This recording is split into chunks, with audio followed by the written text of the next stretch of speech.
ये बताओ, ये टाई क्यों लगाए हो आप? टाई महाराज जी कॉलेज का रूल है, कॉलेज में जाएंगे तो टाई लगा कर जाएंगे, अच्छे लगते हैं। अच्छा टाई ये से। बताओ, टाई क्यों लगानी स्टार्ट की थी? शुरुआत अंग्रेजों से हुई। टाई लगाना भारतीय परंपरा है कि अंग्रेजों की? अंग्रेजों की सर। अंग्रेजों की नाक बहती है, ठंडे प्रदेश में रहते हैं ना वो, तो नाक पहुंचने के लिए लगाते थे वो।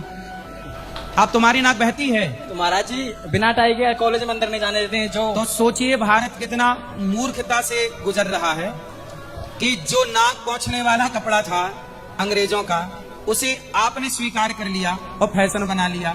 ये बताओ, झांसी की रानी युद्ध लड़ी, महाराणा प्रताप युद्ध लड़े, शिवाजी युद्ध लड़े, क्या इन लोगों ने टाई लगाई?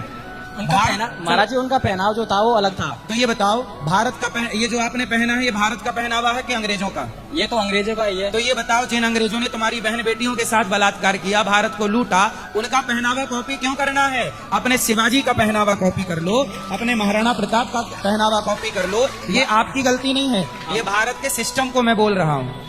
भीमराव अम्बेडकर भी जी पहनते थे, उन्होंने संविधान लिखा। तो भीमराव अम्बेडकर जी तो इसलिए पहनते थे ना क्योंकि उनको पढ़ाया ही अंग्रेजों ने। वो अंग्रेज लंदन में तो पढ़ के आए थे वो। हाँ तो थे भारतीय ना सर। अरे अब आप भी तो भारतीय हो, पर पहले तो हो, इसीलिए तो पहन रहे हैं जो उन्होंने पहन रहा कि वो पढ़े लिखे थे। अरे तो आप महाराणा प्रताप को फॉलो नहीं कर सकते, करेंगे शिवाजी को फॉलो नहीं कर सकते। करेंगे क्यों नहीं करेंगे? आर्यभट्ट से बड़ा विद्वान कौन बताओ? वही है सबसे बड़े। फिर उन्होंने तो नहीं पहनी टाई। हमारे देश में बड़े बड़े ऋषि जिन्होंने इस देश को बहुत कुछ दिया है। हाँ ऋषियों ने दिया है जो संस्कृति है। संस्कृति नहीं, टेक्नोलॉजी भी ऋषियों ने। विमान का आविष्कार किसने किया?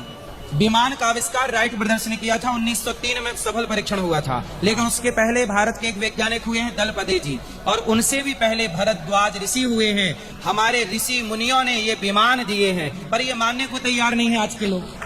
जबकि रावण ने सीता जी को चुराया, तो विमान को चुराया था कि नहीं? हाँ चुराया था। तो मतलब विमान हमारे देश में पहले से थे, ठीक है नहीं? तो वो तो शक्तिशाली थे ना, उनके पास तो शक्ति थी महाराज जी। हाँ अरे तो शक्ति टेक्नोलॉजी तो थी। ये जिसे आप शक्ति कह रहे हैं, जिसे आप शक्ति कह रहे हैं, वो उस जमाने की टेक्नोलॉजी थी। आज की टेक्नोलॉजी को आने वाली पीढ़ी शक्ति ही तो कहेगी। पर ऐसा है ना, तब के आविष्कार तब के हिसाब से थे, आज के आविष्कार आज के। तो आविष्कार पहले भी थे, ऐसा नहीं कि आज ही है, पहले कुछ नहीं था, पर आपको पढ़ाया नहीं गया। जैसे पहले भी तो मंदिर बने हजारों साल पुराने, क्या आर्किटेक्चर था, क्या टेक्नोलॉजी थी, ठीक है नहीं? हाँ। तो आप नहीं मानते भारतीय संस्कृति को? मानता हूँ, क्यों नहीं मानता हूँ। तो फिर ये काहे ना कुछ नहीं पहने हो? ठीक है महाराज जी, आप बोल रहे हैं तो लो अभी उतार देता हूँ मैं इसे।